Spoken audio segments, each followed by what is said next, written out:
दोस्तों स्वागत है आपका इतिहास के पन्नों में। और आप भी जानते हैं और हम भी जानते हैं कि इतिहास कभी झूठ नहीं बोलता। आज हम जानेंगे कि महारानी अजबदे की मृत्यु कैसे हुई थी, यानी कि महाराणा प्रताप की जो महारानी अजबदे बाई साहब थे उनकी मृत्यु कैसे हुई थी। तो चलो बिना वक्त जाया किए वीडियो को स्टार्ट करते हैं। अकबर की रानी हीरबाई को अकबर ने एक दिन यूँ बोला कि अब हम किसी राजपूत के साथ झगड़ा नहीं करेंगे, यहाँ तक कि हम मेवाड़ के साथ भी कोई झगड़ा नहीं करेंगे। हम कोई रक्तपात नहीं करना चाहते और सभी से भाईचारा में रहेंगे। तब रानी हीरबाई ने यूँ बोला कि आपने मेवाड़ का बोल दिया है, यानी पक्का आप किसी से झगड़ा नहीं करेंगे। अपने दादा भाई प्रताप को एक मैं पत्र लिख सकती हूँ जिसमें लिखूंगी कि शहंशाह आप किसी के साथ झगड़ा नहीं करेंगे और वो झगड़ा करना आज से छोड़ रहे हैं। अकबर ने इस बात पर बोला कि सिर्फ पत्र ही क्यों, एक उपहार ही भेजा जाए। तब रानी हीरबाई ने कहा कि उपहार में हम क्या दें। तब अकबर ने कहा कि उपहार में हम प्रताप को एक बड़ा लकड़े का हाथी ही दे दें। तब रानी हीरबाई को यह विचार बहुत ही पसंद आया और उन्होंने एक प्रताप को बड़ा लकड़े का हाथी उपहार में देने का तय किया। पूरा लकड़े का हाथी बन गया और आगरा से उदयपुर की ओर हाथी को रवाना किया। पर उसके पीछे अकबर का एक मकसद था। अकबर ने हाथी इतना बड़ा लकड़े का बनवाया था कि कम से कम उसमें 100 लोग आराम से एक दिन रह सके। सब कुछ तय हो गया था।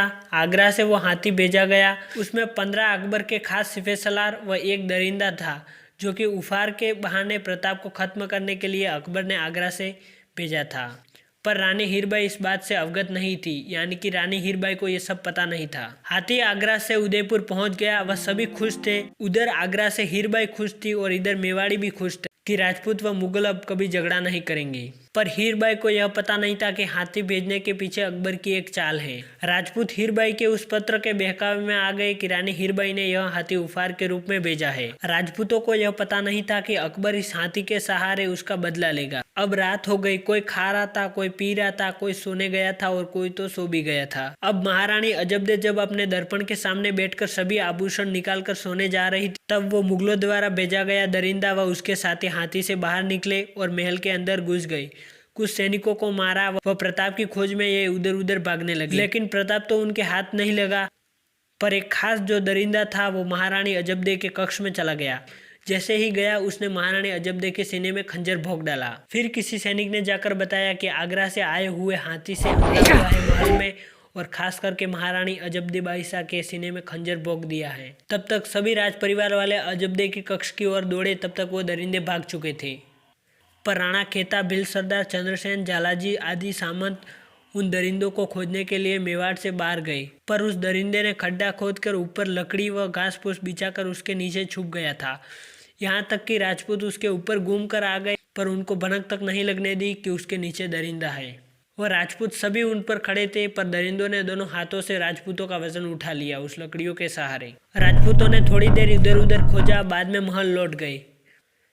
बाद में महारानी अजबदे बाई साहब की मृत्यु हो गई। पूरे रीति रिवाज के साथ उनका अंतिम संस्कार किया गया। वह राणा ने जब सौगंध खाई कि जब तक हम अजबदे की हत्या का बदला नहीं ले लेते, जब तक हम सोने व चांदी के बर्तनों में नहीं बल्कि पत्थर के बर्तन में भोजन करेंगे, जब तक हम अपना चित्तौड़ वापस नहीं ले लेते, जब तक हम शैया पर नहीं बल्कि घास के बिछोने पर सोएंगे। अब ये राजपूतों की परंपरा राजपूतों को हथियार उठाने से रोक रही थी। 12 दिन तक अजबदे बाई साहब का शौक था। राजपूत तलवार नहीं उठा सकते थे, वो विवश थे। अब मुगल मौका देखकर उदयपुर आने के लिए पूरी फौज के साथ निकल चुके थे आगरा से। तब भीलों ने कहा कि राजपूतों का शौक है, हम भीलों का शौक नहीं। तब महाराणा प्रताप को भील सरदार राणा खेता ने वचन दिया कि एक भी मुगल हद्दी घाटी पार नहीं कर पाएगा जब तक हमारे एक भी भील के शरीर में रक्त की एक भी अंतिम बूंद बचेगी, जब तक लड़े।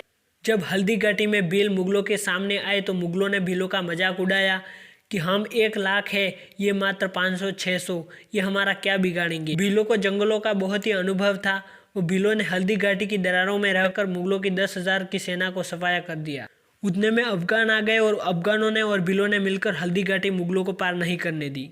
मेवाड़ के कुंवर चंद्रसेन व मेवाड़ के राजपरिवार के रक्षक रावत चुंडावत मारवाड़ गए मदद मांगने के लिए, पर मारवाड़ वालों ने मना बोल दिया कि हम कोई मदद नहीं कर सकते। आज की ये कहानी यहीं तक समाप्त करते हैं। फिर से मिलेंगे नए वीडियो में, और चैनल पर नए तो प्लीज़ सब्सक्राइब करना।